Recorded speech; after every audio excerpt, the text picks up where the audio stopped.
안녕하세요. 법무법인 여율 조장곤 대표 변호사입니다. 그 이렇게 제가 다른 변호사님 영상 찍는 거를 저희 박세우 변호사님이 저는 다른 변호사님 영상을 볼 생각을 한 번도 못 했거든요. 근데 한번 되게 잘하신 분들 계시다 해서 몇 분 이렇게 영상을 봤더니 정말로 내용도 너무 이렇게 알차고 말씀도 너무 잘하셔가지고 정말 제가 근데 사실 저도 유튜브를 하면서 그 법률사무소 저희 법무법인 여율 공식 유튜브가 제 거 유튜브인데 이걸 구독하기가 조금 그러더라고요. 그래서 구독은 못 누르고 그냥 가끔 뵙는 뭐 어떤 그 건설 관련된 김 변호사님 정말 잘하시더라고요. 대표 변호사님인데 말씀도 잘하시고 거의 뭐 아마 써놓은 거를 읽는다 해도 정말 쉽진 않았을 것 같은데 그 아마 연륜이 좀 느껴지는 다 하셨으니까 경험에서 나온 얘기들 막 하신 것 같더라고요. 저는 아까쯤에 제가 아마 뭐 넥타이 제가 재판 법원 검찰 갈 때 빼고는 넥타이 잘 안 차긴 하는데요.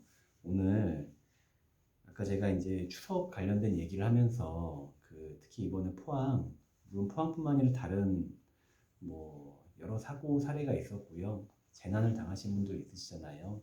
그래서 이제 그런 부분들 말씀을 드리다 보니까 조금 제가 그 안타까운 마음에 말씀을 잘 못 드렸어요. 그래서 조금 추가해서 그 이제 뭐 아까 잠깐 얘기한 그 포항의 아파트 사고 사례 뭐 이거는 잠깐 추가해서 말씀드리면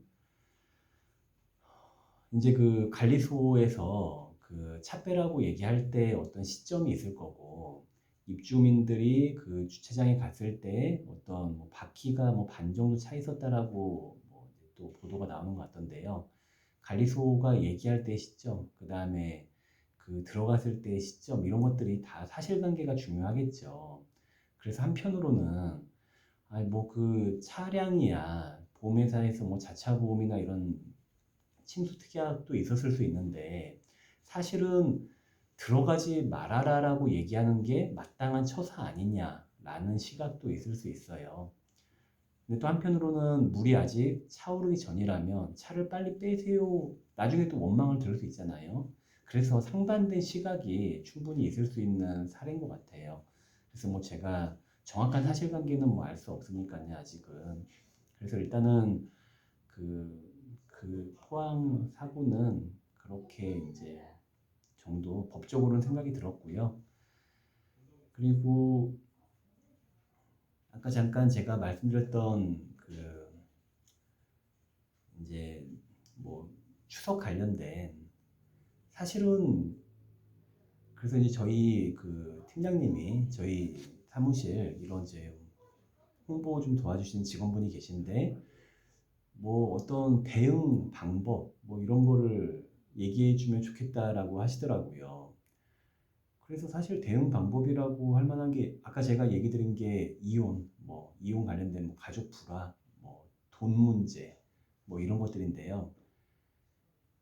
그래서 이제 뭐 대응 방법 이런 거는 사실 뭐 대응 방법이라 할 게 별로 없는 것 같아요.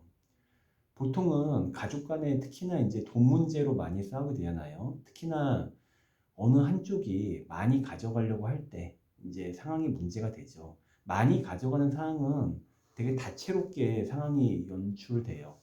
그러니까 어르신 돌보는, 부모님 돌보는 가족이 반드시 많이 가져가는 것도 아니거든요. 예를 들어서 어느 한 자녀가 계속 부모님을 모셨어요. 근처에서 수발 다 들고 심부름 다 하고. 그런데 나중에 갑자기 뭐 장남 장녀가 딴 데 살다가 뭐 이혼해서 와가지고 막 이제 막 알랑방긋 끼면서 뭐 그냥 다 뺏어가는 그런 경우도 있고요. 또 이제 보통은 근데 모시는 아니면 주로 이제 좀 집안에서 그 소리 높일 수 있는 뭐 장남이나 이런 분들이 아니면 이제 그런 분들이 보통 이제 모시면서 자기가 다 하겠다라고 하고 뭐 이렇게 그런 사례들도 있죠. 그래서 아까 저희 의뢰인 사례 한번 말씀 한번 드려봤는데요. 음, 그리고 뭐 이혼 이런 부분들. 자, 이혼 얘기한 김에 제가 좀 더 말씀드리면 보통은 그 뭐 명절 이후에 이혼을 상담하시는 분들은 이제 그게 촉발되는 어떤 촉매가 되는 거긴 하죠. 근데 보통은 그 자녀가 어린 경우가 많아요. 그래서 육아 스트레스 평소에 많은데 이런 뭐 명절이라고 이런 것까지 막 더 그러니까 본인들은 막 놀면서 나는 이제 이거 하니까 그래서 이제 그게 하나 명절은 하나의 촉매가 되는 경우가 많죠. 그래서 근데 이제 당연히 본인들도 생각하겠지만 그 자녀분들이 어린 시절의 이혼은 쉬운 것만은 아니잖아요. 일단은 아이들이 어리면 양육에 관한 부분이 문제가 되고요. 의외로 되게 양육비 이 부분이 사실은 받지 못하는 경우가 많아요. 그러면은 양육비를 이제 어느 정도 대행해서 절차를 진행해주는 그런 그 공공기관, 국가기관도 있고요. 양육비 이행조정원인가 뭐 그런 데가 있어요. 그래서 그렇게 받기도 하지만 사실은 이혼을 결심하는 데는 정말 쉽진 않아요. 아이들이 있다면 특히나. 그런데 이제 저는 한 가지 말씀을 드리고 싶은 거는 그 부부 싸움을 하잖아요, 저희가.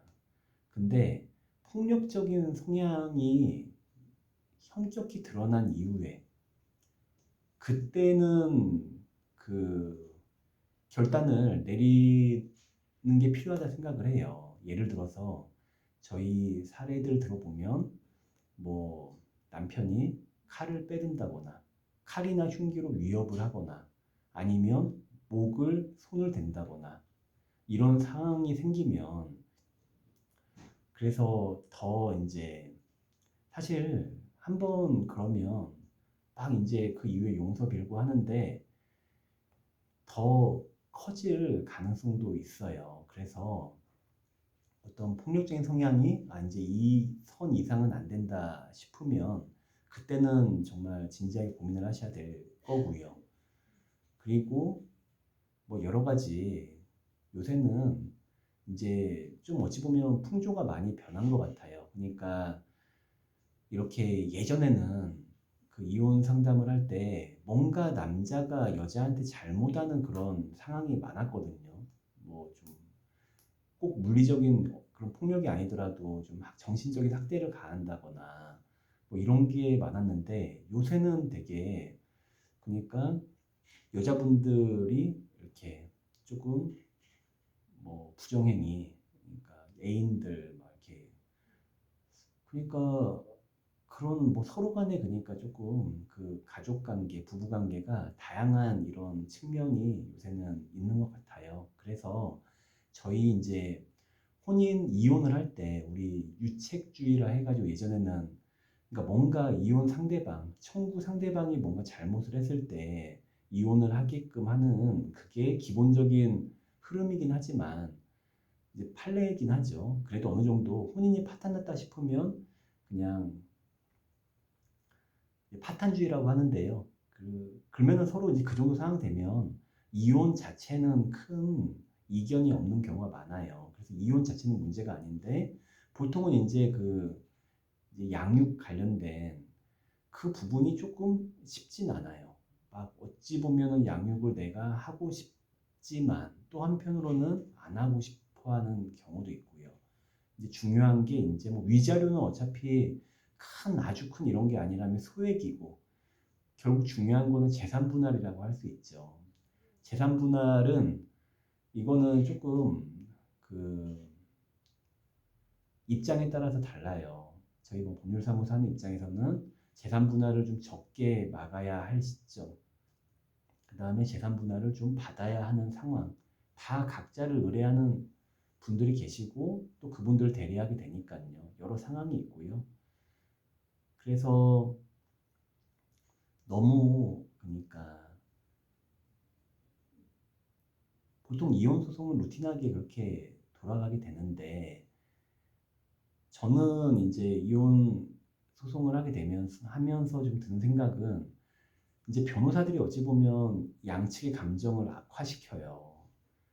뭐냐면은 거의 뭐 이제 상대방 특히 이제 뭐 많이 이혼 소송을 많이 한다는 이런 사무실들 서면들을 보면 뭐 약간 천편일률적인 그런 표현이 있거든요. 뭐 독박육아, 뭐 진작에 유행한 뭐 그런 것부터 해가지고 뭐 거의 컨트롤 C비한 느낌으로 이름만 바꿔서 뭐 서면을 쓰는 것 같은 느낌을 받을 때가 있어요.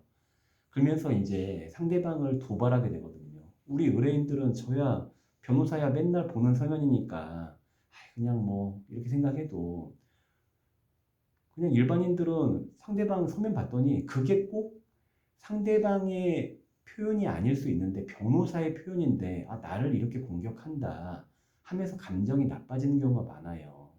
그래서 특히 이혼 사건에서는 이제 변호사들이 상황을 악화시키는 경우도 있지 않은가 하는 생각이 들긴 하거든요. 그래서 어쨌든 간에 막 상대를 상처 주고 이렇게 들춰내는 이런 상황이 되다 보니까 이렇게 좀 그런 생각이 들더라고요. 그래서 가끔 있는 경우긴 한데요. 저희 그 이제 협의혼 하시기 전에 그 부부가 찾아오시는 경우도 있어요. 그래서 저희 뭐 이런 상황인데 좀 그래도 좀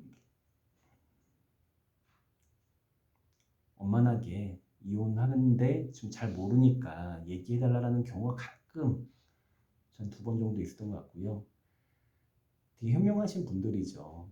그 다음에 뭐 그렇게 이제 사이가 해소되어야 될 분들, 뭐 동업자 청산하시려는 분들 중에서도 그렇게 정말 현명하신 분들이 있어요. 뭐 동업 청산을 하거나 아니면 동업을 개시를 하거나 사실은 시작할 때 오신 분들이 더 현명하신 분들이죠.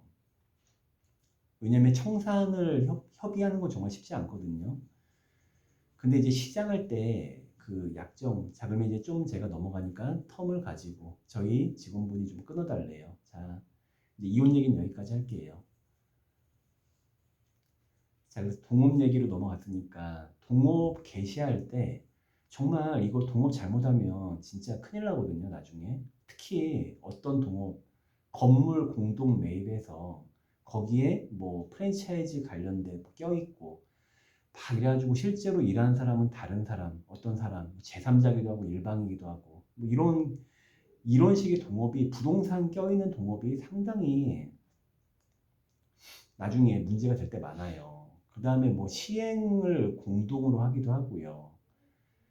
그래서 그 경우에 뭐 최근에 그러니까 제가 어떤 고향에 지주택 관련된 이제 그 공동사업 약정서 만들어주기도 했는데 초반에 권리 의무를 명확히 하고 그 다음에 어떤 위배의 경우의 효과 그게 서로 간에 이제 뭐 마냥 무조건 세게 넣는 게 좋은 게 아니라 각각이 그러니까 수용할 수 있는 우리 뭐 잘하려고 하는 건데 막 그 뭐 위배시 뭐 효과 이런 걸 잔뜩 써놓으면 사실 누가 같이 할 수 있겠어요. 그러니까 적절하게 정말 근데 중요한 거를 완곡하게 집어넣는 그런 일을 해야 돼요. 그래서 뭐 시작할 때 잘해야 되고요. 청산도 잘 하면 좋고요. 자, 그래서 이제 이건 아,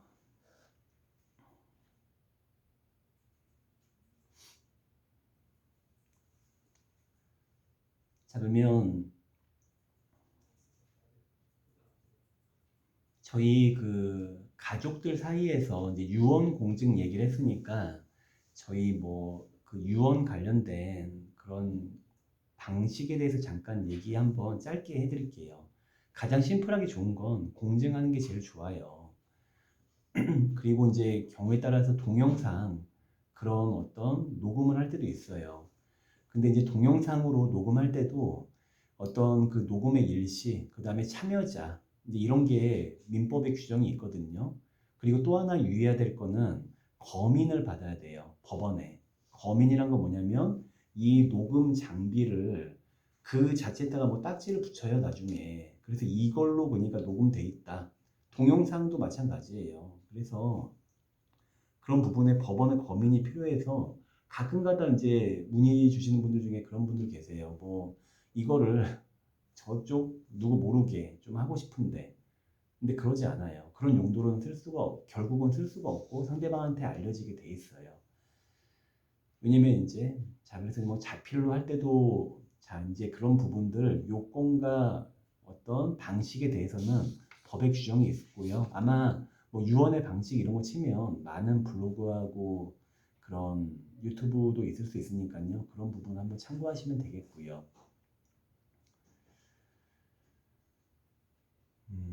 자 그러면 이제 최근에 또 제가 했던 뭐 그 수사 참여 중에 가장 어찌 보면 제가 이제 그분은 그냥 어쩔 수 없으니까 그냥 조사 받고 나오시면 된다 했는데 많이 불안해 하시더라고요. 그러니까 성매매로 사실 성매매 초범이고 그러면은 이제 뭐 기소유예 저희 뭐 존 스쿨이라고 하거든요. 그래서 이제 선도조건부 기소유예라고 하는 건데 그거 그냥 교육받으라 하고 기소유예 처분 내리는 경우가 많아요. 좀 이제 근데 횟수가 많고 좀 방식이 일상적인 게 아니라 약간 좀 뭔가 독특한 그런 사정이 있으면 벌금도 가능하겠죠. 근데 이제 뭐 저는 이제 그분이 너무 걱정해 하시길래 뭔가 플러스 알파가 있는가 하는 걱정을 많이 했었어요. 그래서 좀 얘기를 제가 조금 신문하듯이 던져보기도 하고 막 했거든요. 근데 그분은 다행히 그런 경우는 아닌데 이제 뭐 성매매로 시작을 해서 범죄행위가 되는 경우가 있죠. 그런 경우 조사받게 되면 이제 그거는 좀 다른 문제예요. 그래서 변호사하고 얘기할 때는 항상 그렇지만 일단은 변호사를 신뢰하고 있는 대로 말씀을 다 해주셔야 되는데 간혹 가다가 특히나 뭐 성사건들 같은 경우는 축소해서 말하는 경우가 좀 왕왕 많아요. 피해 상황도 막 줄이고 막 이렇게 하시는데 결국은 바람직하지 않거든요. 자, 근데 이게 좀 조심스러운 부분이 있긴 하지만 그 성매매 처벌법 보면 성매매자도 처벌을 받거든요. 물론 그 취지는 저는 법은 있어야 돼요. 왜냐면은 성매매 알선 한마디로 포주들 이제 그 부분에 대한 처벌의 필요성이 있을 수 있는 경우가 있거든요. 그러면은 성매매 자체를 불법으로 규정하지 않으면 그 알선을 범죄로 하기가 어려운 점이 있어요. 그래서 이제 우리 입법 기술상으로는 사실은 이제 어느 정도 규정을 물론 성매매 단순 성매매를 이제 뭐그 불법에서 면하게 할지 여부는 입법론적으로 논의는 될 수 있겠는데 저도 그래서 상당히 항상 그 부분은 좀 우리가 범죄자라고 하고 범죄라고 할 때 누군가 나 재수 없어서 내가 걸렸다 다 일어나고 있는데 나는 재수가 없다라는 생각을 한다면 그거는 그 법이 한번 생각해 볼 필요가 있거든요. 근데 뭐 우리나라 보면 경찰서 옆에 법원검찰 옆에 뭐 수많은 유흥업소가 있고 사실은 많이 일어나고 있는 부분이기도 하잖아요. 근데 이제 제가 뭐 그거 가지고 얘기한 게 아니라 요새 이제 조금 특히 이제 코로나도 있으면서 한번 이제 사창가를 정리하면서 다 오피스텔로 숨어갔잖아요. 자, 근데 이제 오피스텔뿐만 아니라 예를 들어서 저희 뭐 그 미팅 앱들 뭐 가까운 곳에 있는 우리 이성을 알아보아요 뭐 이런 앱이 많잖아요. 근데 광고도 막 뜨고 근데 그런 앱을 이용해 가지고 예를 들어서 이제 뭐 라인이나 좀 이렇게 뭐 라인 같은 경우 본사가 일본에 있어가지고 그거 이제 압수수색 잘 안 된다라고 좀 알려져 있는가 봐요. 그렇게 많이 이용되는 게 있죠. 뭐 잘 아는 텔레그램이나 아니면 위챗 같은 것들. 그런 것들 위챗은 특히나 뭐 거의 뭐 잘 자유롭게 활용하더라고요. 그래서 근데 이제 그러면은 그렇게 이제 뭐 아예 뭐 그런 앱을 통해서 이렇게 하면은 그런 아이디를 알려달라고 하고 그러면 친구 신청 막 들어오고 예를 들어서 남자가 들어오기도 하고 여자가 보통은 이제 성매매를 하려는 사람들 남자가 많으니까 이렇게 여성분들이 친구 신청을 하겠죠. 근데 또 그 역의 경우도 있어요. 뭐 요새는 적긴 하지만 반대 경우도 있는 것 같고요. 그래서 근데 이제 제가 이제 그거를 보니까 그런 생각 들더라고요. 아, 이게 보면은 업자가 다 그냥 그거를 친구 신청 막 넣는 경우도 있을 건데 경우에 따라서는 업주 없이 그러니까 자발적인 그런 아르바이트 하시는 분들 입장에서는 그렇게 하는 경우도 있는 것 같고 상당히 그게 바로 뭐 딱 신청해가지고 뭐 들어가 옛날에는 뭐 이렇게 즉시적으로 이루어진 게 아니라 일단은 그 친구 신청을 해가지고 거기서 막 채팅을 해요. 그리고 기간도 그 채팅의 기간이 제법 길고 그 성매매뿐만 아니라 일상적인 대화도 막 하고 다른 뭐 상대방이 다른 직업을 가지고 있어가지고 뭐 그냥 일상적인 대화도 하는데 자 그러면은 예를 들어서 우리가 성매매 저희 경찰분이 물어보더라고요. 저희 피의자 의뢰인한테 성매매가 뭐예요? 라고 물어보더라고요. 돈 주고 하는 거예요? 라고 얘기를 했어요. 자 근데 그러면은 경찰이 그렇게 얘기를 해요.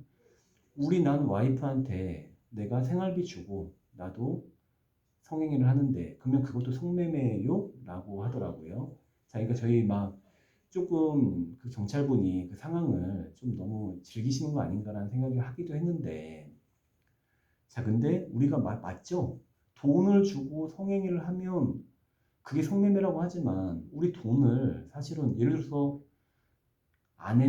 아내도 사실은 어찌 보면 이 결혼이란 제도도 어찌 보면 합법적인 그냥 근데 이제 그렇게만 또 볼 수 없죠. 왜냐면 결혼을 했다 하더라도 상대의 동의 없이 간음을 하면 강간이 되잖아요. 그래서 결혼을 유일하게 뭐 합법적인 어떤 성행위의 매개체라고 볼 수는 없는 거고.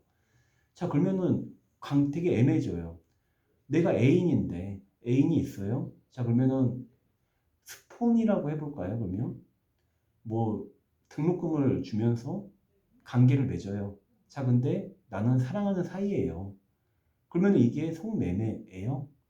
이게 경계가 자 그러면은 어느 정도 지속을 하면서 서로 토킹 어바웃을 하다가 관계를 맺으면 성매매가 되고 안 되고가 있는 거예요. 업주가 있는 걸 가지고 경계를 삼느냐.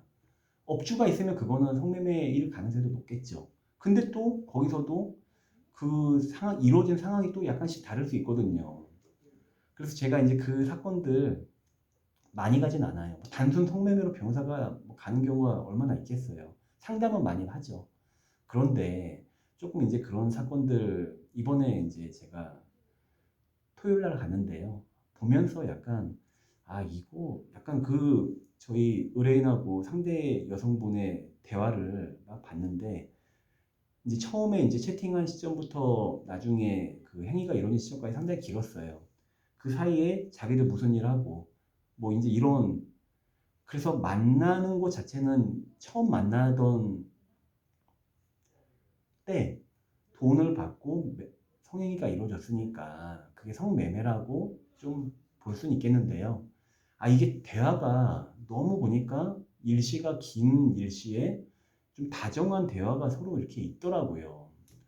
아, 그러면 이게 좀 제가 살짝 고민이 들어가지고 약간 이 긴 얘기 한번 해봤어요. 그래서 요새 보면은 풍속이 많이 좀 바뀌어가고 있는 것 같은데 저는 이거 약간 분명한 기준, 성 관련된 범죄는 분명한 기준이 있어야 된다 생각해요. 그 특히나 이제 뭐 복역을 마쳤지만 만기 복역한 안희정 도지사님, 전 지사님이죠. 그 사례들도 그렇고 이게 너무 가면 너무 가면 반작용이 있잖아요. 정반합이 있는 건데 너무 강하게 뭐 여성의 인권을 보장해야 되지만 그런 입법을 너무 과도하게 하다 보면 또 뭔가 반작용이 생기게 마련이거든요. 근데 저희 예를 들어서 제가 잠깐 얘기한 적 있는지 모르겠는데 블로그 제가 쓴 적은 있어요. 그러니까 그 예를 들어서 그거였죠. 그 뭐 가족 간 특히나 이제 뭐 전 남편의 뭐 그러니까 전 배우자의 어떤 그러니까 그 자녀들하고 특히 딸이죠. 그러니까 그런 경우에 뭐 제가 이제 했던 사례는 그거였어요. 그 성년 성년 딸이죠. 그러니까 자기 아내, 그러니까 두 번째 결혼한 아내의 전 남편과의 사이의 딸인데 성년자고 스킨십이 그러니까 시, 뽀뽀를 시도했지만 안 됐고 이제 딸은 거부를 표시했고 다른 그런 거 없이 마무리가 됐어요. 나 싫다. 미안하다. 근데 나중에 이제 그 딸이 그 남자를 고소하겠다라고 하는데 저한테 묻냐 그 남자는 이거는 조금 재산을 노린 그 배우자. 그러니까 뭐 얼마나 사실은 그 상황 자체가 이제 관계는 끝난 거 아니겠어요? 그 얘기 알고 난 이상으로는. 그런데 이제 거기서 이제 형사고소를 얘기하는데 자, 근데 이게 만약에 법대로만 다 적용하자면 강제 추행일 수 있잖아요. 스킨십을 시도를 했다고 하면 그게 추행이 될 수 있거든요. 입을 키스를 시도했다가 입이 닿지 않다고 하더라도 그 시도한 자체가 강제 추행이 될 수 있어요. 자, 근데 거기서 이제 인척 관계에 있다 보니까 친족 강간 강제 추행이 되면 법정형이 살인보다 더 세요. 7년이더라고요. 자, 그래서 제가 변협에 그 법제위원회 위원하면서 사실은 다양한 형사 관련된 그런 법안들도 보는데요. 뭔 일만 있다고 치면 막 단기 법정형만 막 가중하는 그런 법안들이 막 의원안들이 엄청 많아져요. 근데 사실은 이제 그 법에 그러니까 우리나라 그 판사들이 너무나 경하게 처벌하는 거 아니냐라는 그런 비판론도 있잖아요. 사실 그런 거 맞을 때도 있어요. 뭐 예를 들어서 제가 예전에 그러니까 뭐 식물인간 만들어 놨는데 술 먹었다고 막 그 뭐 시작했으니까 약간 이거 이제 이 얘기만 하고 마지막으로 할게요. 저희 이제 어머니 그 옆에 있던 병상 젊은 남자가 그 결혼 피로연에서 생판 모르는 신랑 그러니까 다른 친구 술 말리다가 갑자기 가격당해가지고 식물인간 된 사건이었거든요. 그래서 완전 취해가지고 막 찾길 나가가지고 행패 부리고 있는데 그거 좀 말리려고 하다가 갑자기 그러니까 맞아가지고 이제 도로에 머리가 다치니까 식물인간이 된 거죠. 근데 그 어머니가 제가 이제 변호사 하던 시절이니까 아, 우리 아들이 그 젊은 나이에 식물인간이 됐는데 그 새끼는 2년인가 2년 6개월인가 밖에 안 산다. 이게 말이 되느냐? 자, 정말로 뭐 근데 이런 유사한 사례들 뭐 많을 수 있잖아요. 그래서 범죄라는 자체가 피해자 입장에서는 다 정말 극형에 처해야 마땅한 놈들이 너무 많잖아요. 그런 사람들 죄송합니다. 놈이라 해서. 어, 근데 이제 그 참 어려운 거예요. 그게 그러면은 그 위법성의 정도, 피해 정도를 봐가지고 그래서 판사 입장에서는 그 형량을 정하기가 정말로 쉽지 않은 거고요. 조금 뭐 여론, 언론이나 대중들이 가진 것보다는 조금 이제 여러 고민이 있을 수 있거든요. 그런 거는 한번 좀 그런 점이 있다는 거는 제가 한번 얘기하고 싶고요. 그런데 또 어찌 보면 판사들이 너무나 형식적인 업무 처리를 하는 경향이 있어요. 뭐 그건 민사든 형사든 좀 그런 느낌이 있을 때가 있거든요. 이거 어느 정도면 이 피의자, 피고인 입장에서는 정말 억울할 수 있는 사정이 있는데 또 어찌 보면 너무나 쉽게 사람을 구금하고 사람에게 실형을 때리는 그런 상황들도 많아요. 그래서 어찌 보면은 조금 제대로 그러니까 판사들도 이제 일로서 하다 보니 크고 다 양심의 그 고통을 느끼면서 다 하나하나 하려면 힘들어서 어떻게 하겠어요. 그렇게 하는 판사님 계시면 정말로 그분은 훌륭하신 분이죠. 그런 분들 많이 계실 건데요. 그래도 조금 이제 너무 일을 형식적으로 그냥 하는, 관료적으로 하는 분들도 계신 것 같아서 조금 사안을 나눠서 중한 건 중하게, 그리고 억울할 수 있는 분들도 한번 그런 사정들 좀 보시면서 판사님들이 그렇게 일 처리해 나가셨으면 좋겠다는 생각이 들고요. 자, 근데 이제 뭐 퇴근 시간 더 다가오니까 이제 마무리할게요. 그 예, 감사합니다. 주정훈입니다.